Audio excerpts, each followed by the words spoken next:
Saudara, usai membawa 14 ahli yang meringankan, kini kubu Roy Suryo mendesak penyidik Polda Metro Jaya untuk mengeluarkan surat perintah penghentian penyidikan atau SP3 atas kasus fitnah ijazah Jokowi. Namun permintaan Roy CS tersebut dipertanyakan dasar hukumnya oleh polisi.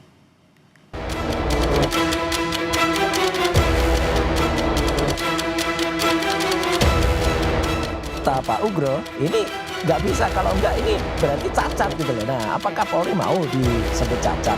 Kita berbicara negara ini negara hukum, ada dasar hukum yang menyatakan seperti itu, silakan kami disampaikan. Ini menjadi bahan untuk gelar perkara penyidik. Penghentian perkara atas Egy Sujana dan Damai Harilubis kini berbuntut tuntutan kubu Roy Suryo kepada penyidik agar dilakukan hal yang sama. Permintaan SP3 oleh Roy CS ini terinspirasi dari pernyataan ex-Wakapolri Komjen Purnawirawan Ugro Seno yang menjadi ahli kubu Roy bahwa pencabutan laporan polisi terhadap Egy dan Damai Lubis berimplikasi pada keseluruhan laporan.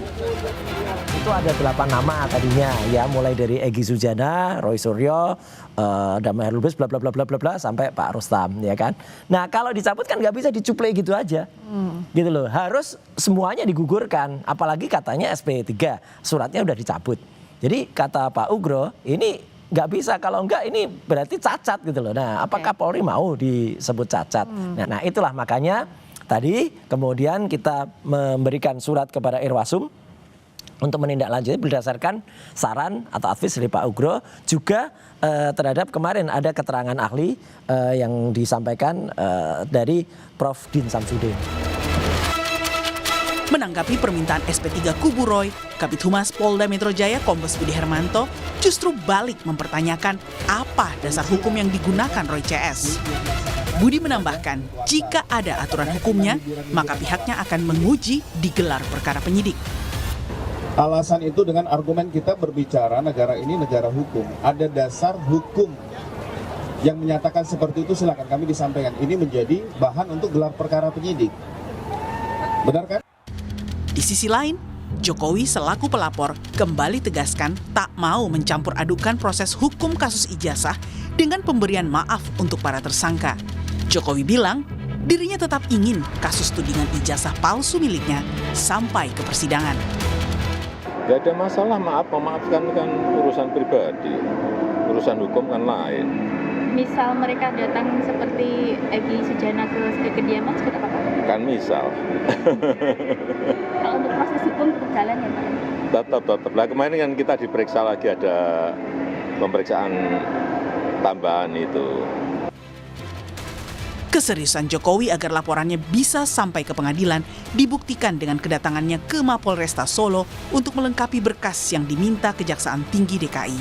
Sebanyak 10 pertanyaan dijawab Jokowi dalam 2,5 jam. Menurut kuasa hukumnya, penyidik fokus menggali masa kuliah dan proses pembuatan skripsi Jokowi di UGM. Pada saat pembuatan skripsi dulu seperti apa, dan dari Pak Jokowi menjelaskan juga alurnya seperti apa, dan itu nanti akan digunakan oleh para penyidik tentunya untuk nanti dilimpahkan juga ke kejaksaan. Terbaru, Polda Metro Jaya masih melengkapi berkas perkara Roy Suryo CS, yakni mempercepat pemeriksaan tambahan terhadap pelapor, saksi dan ahli. Jika berkas perkara sudah dinyatakan lengkap atau P21, penyidik segera menyerahkan tersangka dan barang bukti ke Kejaksaan Tinggi DKI Jakarta. Polda Metro Jaya masih mendalami P19. Berkas perkara dikembalikan karena harus ada pendalaman terhadap saksi-saksi. Sehingga penyidik Polda Metro Jaya melakukan pemeriksaan di wilayah Surakarta dan Yogyakarta. Nah, kita tunggu apabila sudah lengkap pemeriksaan tersebut, maka berkas perkara akan dikirim lagi oleh kejaksaan. Apabila kejaksaan menyatakan bahwa berkas perkara tersebut sudah lengkap, P21, kita akan melaksanakan tahap 2, penyerahan tersangka dan barang bukti. Perjuangan kubu Roy agar status tersangkanya dicabut juga dilakukan lewat jalur uji material ke Mahkamah Konstitusi atas sejumlah pasal yang membuat mereka jadi tersangka di kasus ijazah Jokowi. Dalam dalilnya, Roy, Rismond, dan Dr. Tifa yang mengklaim sebagai peneliti meminta agar MK memberikan batasan terhadap pasal-pasal tersebut dalam menjangkau urusan publik, khususnya penelitian mereka terhadap ijazah Presiden ke-7 Jokowi. Tim Liputan Kompas TV.